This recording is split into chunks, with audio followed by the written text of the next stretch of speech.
devrait vous attrister si vous êtes vraiment musulman, c'est que cet événement s'est passé dans la maison de Dieu.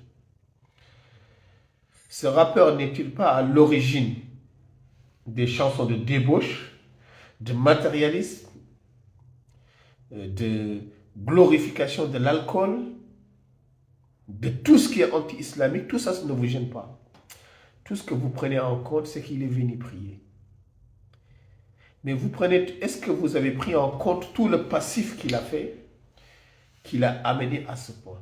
Je ne suis pas là pour l'accuser, le frère.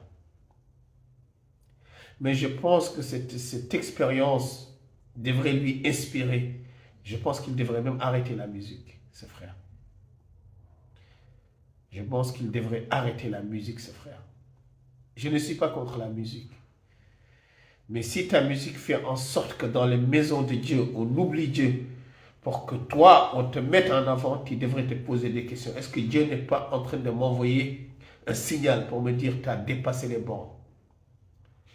Ou peut-être s'il n'arrête pas la musique, changer le genre de musique qu'il fait. D'accord? Voilà. Voilà. Voilà ce que je veux dire.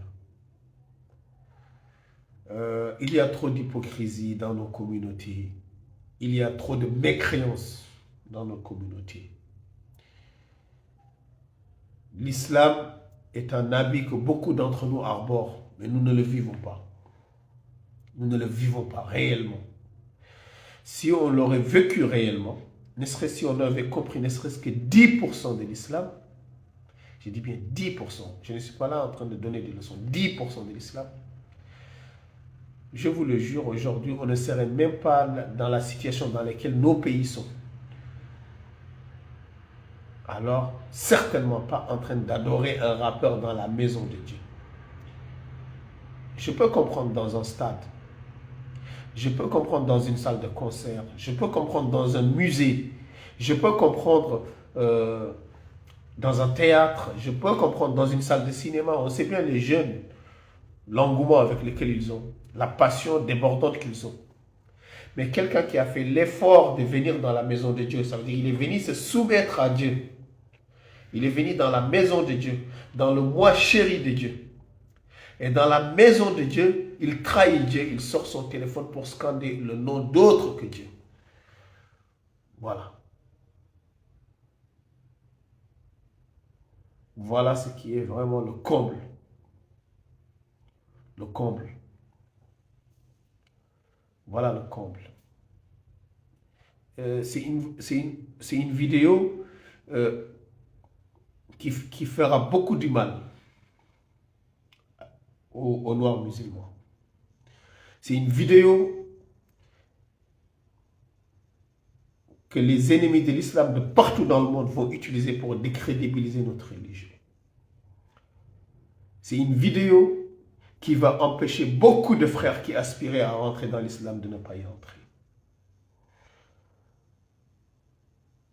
Puisque même nos lieux sacrés, on ne les respecte plus. Ça veut dire la maison de Dieu.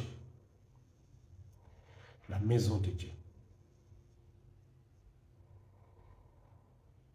Franchement, des gens qui se sont déplacés de chez eux sont allés pour prier Dieu dans sa maison, dans son mois béni, et à l'intérieur de la maison de Dieu, ils n'ont pas hésité une seconde à trahir Dieu pour adorer autre que lui dans sa propre maison.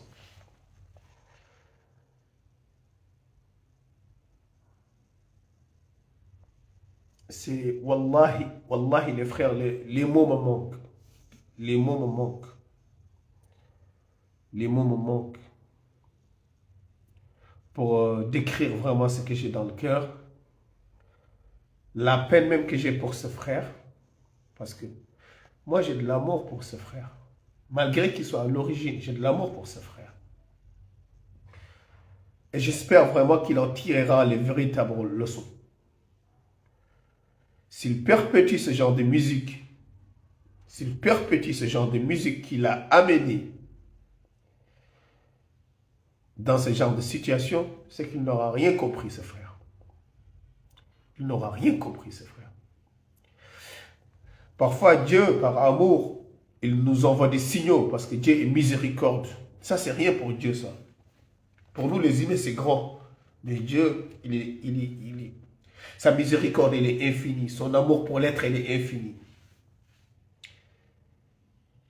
Mais pour l'homme sincère qui sait reconnaître ses erreurs, pour l'homme sincère qui sait que faut qu'il change de chemin, qu'il est temps.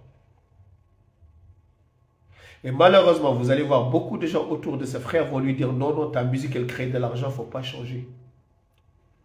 Reste comme tu es, il ne faut pas changer, il ne faut pas changer, il ne faut pas changer. Ce n'est pas ta faute. C'est la faute des autres qui ont filmé. Parce que ce sont des hypocrites autour de lui qui ne veulent pas son bien. D'accord? Parce que ce sont des hypocrites, parce que ce sont des charognards, des gens qui ne veulent pas son bien. Mais toute personne qui aimerait le bien de ce frère-là, ce rappeur, devrait lui dire, frère, arrête. Arrête, change de registre, fais autre chose. Dieu est en train de montrer que tu es devenu un instrument du démon. Jusqu'à que dans sa propre maison, dans la maison de Dieu, on t'idolâtre.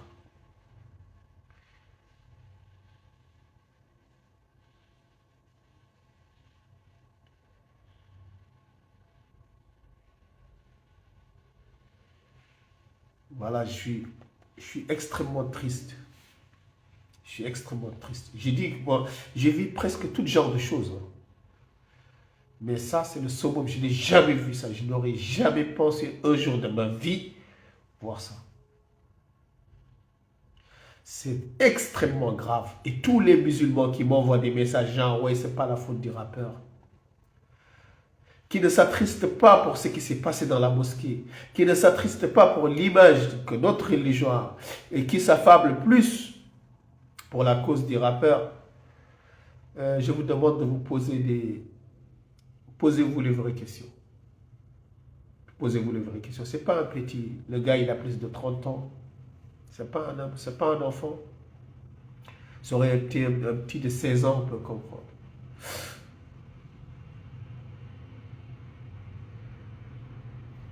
D'accord? Donc je n'ai pas dit. Donc je lui souhaite le meilleur à ce frère. Je lui souhaite d'en tirer les véritables leçons. Je répète encore à ce frère. Parfois, c'est Allah, par miséricorde, par amour pour toi, il t'envoie des messages pour te dire arrête. Arrête, tu es en train de dépasser les bornes. Ne creuse pas. Ne creuse pas le puits de ta mort. Ne creuse pas le puits de la honte éternelle dans lequel tu vas t'engouffrer. Ici-bas et dans l'au-delà. Faisons attention. Faisons attention. Moi, je ne suis pas un imam, je ne suis pas un théologien, je ne suis pas un savant. Je suis un pauvre musulman comme vous. Une pauvre créature comme vous. Je lui dis juste, frère, ouvre les yeux. Ouvre les yeux. Si Dieu a décidé que tu sois la cause d'une telle perversité, parce que quelque part ta musique, c'est ça la cause. Parce qu'il y a des rappeurs qui sont connus, qui ne déclenchent pas ce genre de comportement. Il y a des stars. Chez nous au Sénégal, il y a plein de stars. Des gens plus connus que lui. Mais il n'y a jamais eu ce genre de comportement. Peut-être que Dieu est en train de t'envoyer un message pour te dire, change. Change. Voilà. Et je te le dis par amour, et je te le dis par respect, et toute personne qui te dira de ne pas changer ou de ne pas t'arrêter, sache-le qu'il n'a pas de l'amour pour toi. Il veut juste profiter de toi.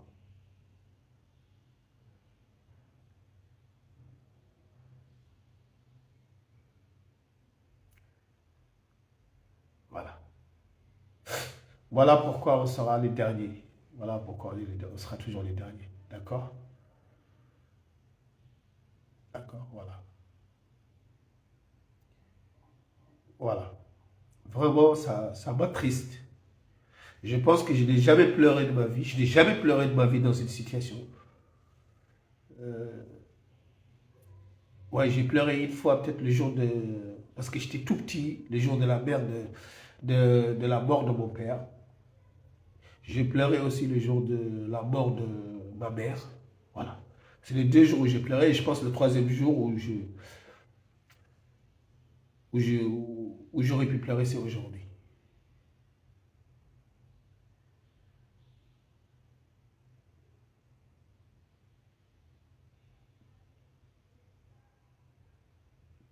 Je lui dis, jeune frère, fais attention à toi.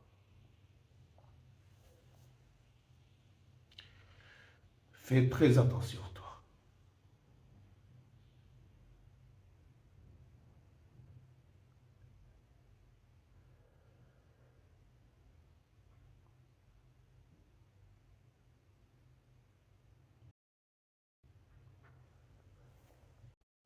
Bon, je vais voir un truc. Je pense qu'il y a quelqu'un qui tape ici. Donnez-moi une minute.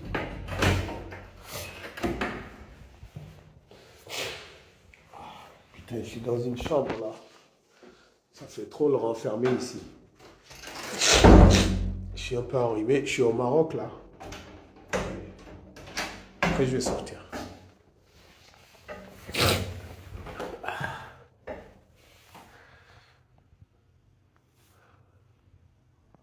Voilà. Je lui dis, jeune frère, fais très attention à toi. Ces gens ne t'aiment pas. Ces gens ne t'aiment pas. Toute personne. Ta sécurité ne t'aime pas. D'ailleurs, quelle idée d'aller dans la maison de Dieu avec une sécurité. La sécurité, il y a un gars qui m'a envoyé un message. La sécurité. Si tu n'es pas en sécurité dans la maison de Dieu, tu penses que des humains peuvent t'apporter la sécurité dans la maison de Dieu?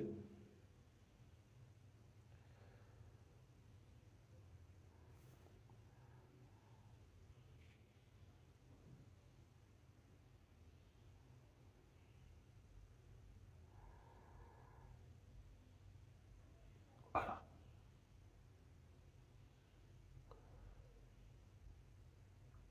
Voilà. Tu es une star pour les jeunes. Mais tu es juste une goutte de sperme pour Dieu qui va être transformé et ton corps sera mangé par les vers de terre dans ta tombe, jeune négro. Fais attention. Fais attention. Moi, je te blâme. Je ne te blâme pas. Je ne te blâme pas. Je ne te blâme pas. Tu es un musulman lambda qui mérite le respect, comme l'imam, comme le cheikh, comme le savant. On est tous au même niveau. Tu n'es mieux que personne, mais personne n'est mieux que toi, jeune frère. Mais fais attention. Fais attention. Je pense que cette mosquée devrait être fermée. Je pense vraiment que cette mosquée devrait être fermée. Et que personne ne devrait y prier dorénavant. Qu'elle soit transformée en hôpital ou un lieu d'éducation. Mais je ne pense pas que le nom de Dieu, personnellement, devra y être mentionné. Car c'est un tel manque de respect, c'est une telle ignominie, c'est une telle perversité. Voilà. Je pense que cette mosquée devra être fermée. Voilà. Il faut, quand il y a des problèmes graves comme ça, il faut prendre des mesures graves pour montrer la gravité de l'acte. Pour que ça ne se répète pas. Parce que si on laisse ça, ça va se banaliser. Il faut fermer la mosquée pour montrer vraiment la gravité de ce qui s'y est passé. En faire un hôpital, en faire une école, montrer à Dieu que vraiment nous ne sommes pas contents de nous. Construire une nouvelle mosquée et que ça imprègne l'esprit des gens jusqu'à que ça fasse mal aux gens et que les gens ils sachent qu'ils ont transgressé de manière très abusive les limites que Dieu leur a données. Voilà.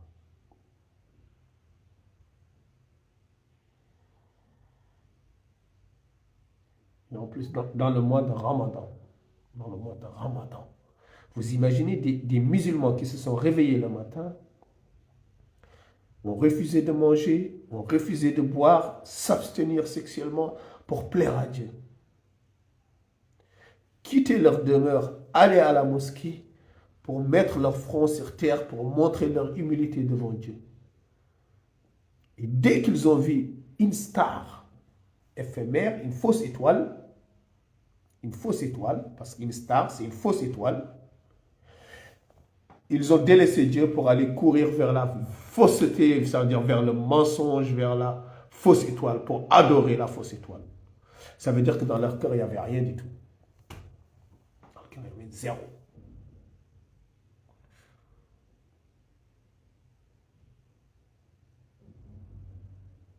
Ça veut dire que dans les cœurs, il n'y avait rien. Voilà ce que je voulais dire sur cette histoire.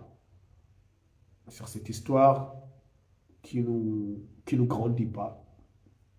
Sur cette histoire qui révèle beaucoup de failles dans notre comportement face à Dieu. Sur cette histoire qui révèle notre incompréhension de la véritable religion et que la religion ne s'hérite pas. C'est pas parce que tes parents sont musulmans que tu es musulman. Non. Il faut faire l'effort, combattre le doute pour aller vers la persuasion. C'est ce qu'on appelle al-yaqin, ça veut dire atteindre la certitude de Dieu. Et à partir de là, tu commenceras ton cheminement d'être musulman. On ne saura que si on est véritablement musulman que le jour où on rencontrera Dieu. Mais le cheminement pour être d'abord musulman, c'est de faire tes recherches personnelles, toi. Et c'est un devoir qui incombe à chaque musulman. Tu n'es pas musulman parce que tes parents le sont et que tu as mis le boubou. Donc tout ça, c'est du cinéma. Voilà. Voilà ce que je vous disais. Tous ces mecs-là, vous voyez, tous ils avaient des boubous, ils avaient des camis. Vous voyez que tout ça, ça ne tient pas debout une seconde. Tout ça, c'est de l'ordre du culturel. Mais l'amour du divin, le respect du divin était complètement absent.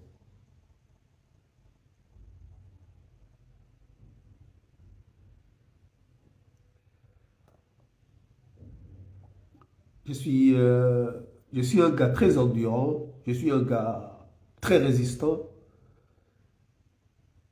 mais je vous avoue que cette situation m'a presque mis à terre. Mais je vais me relever parce que je sais que c'est une épreuve de Dieu qui nous montre tout simplement que la religion c'est un océan, on n'est même pas encore au bord du rivage. Voilà. On n'est même pas encore au bord du rivage.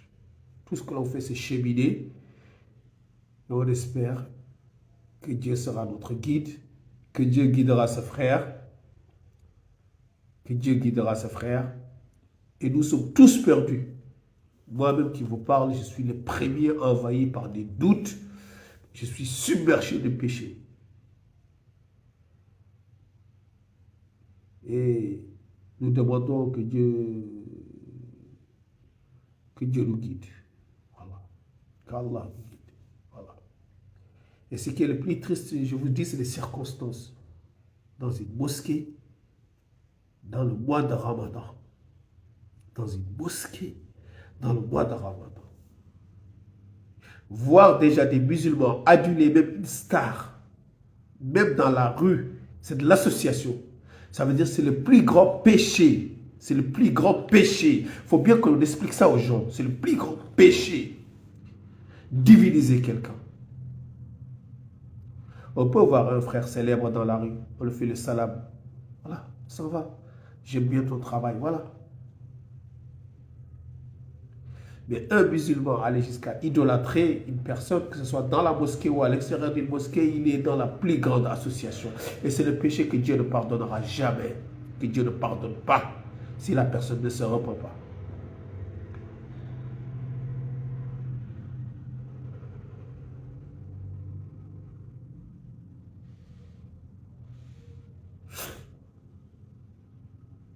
D'accord? Voilà. Voilà. Mais ils ont poussé le bouchon tellement loin jusqu'à commettre commettre l'infâme dans la maison de Dieu, dans ce mois le plus béni, le mois dans lequel le Coran a été révélé. Donc on se demande si ces gens, ils ont ne serait-ce qu'une goutte d'amour ou un gramme d'amour pour Dieu et de respect pour Dieu. Voilà. Voilà. Nous attestons qu'il n'y a ni autre divinité, qu'il n'y a nulle divinité qu'Allah. Lui seul mérite l'adoration. Je répète, très certainement, nous attestons qu'il n'y a nulle divinité qu'Allah. Lui seul mérite l'adoration et que Muhammad, paix et salut sur lui, est son messager bien-aimé. Nous n'idolâtrons personne. Nous n'associerons nulle autre créature avec notre Créateur.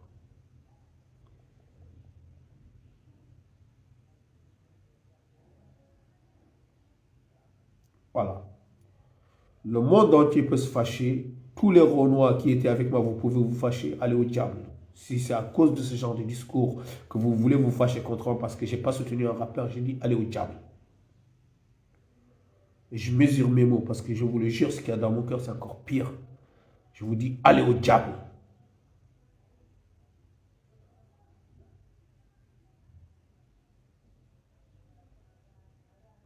D'accord? Et je souhaite que le frère, je lui souhaite encore vraiment, excusez-moi, les mots me manquent un peu parce qu'il faut que je trouve vraiment les mots exacts pour parler au frère parce que c'est une situation terrible qui lui est tombée dessus. C'est une situation terrible.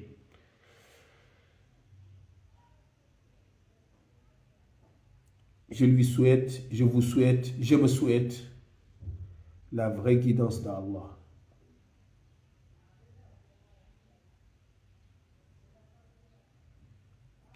Et je vous remercie. Allez, salam alaikum. Je vais m'arrêter là pour aujourd'hui. Merci.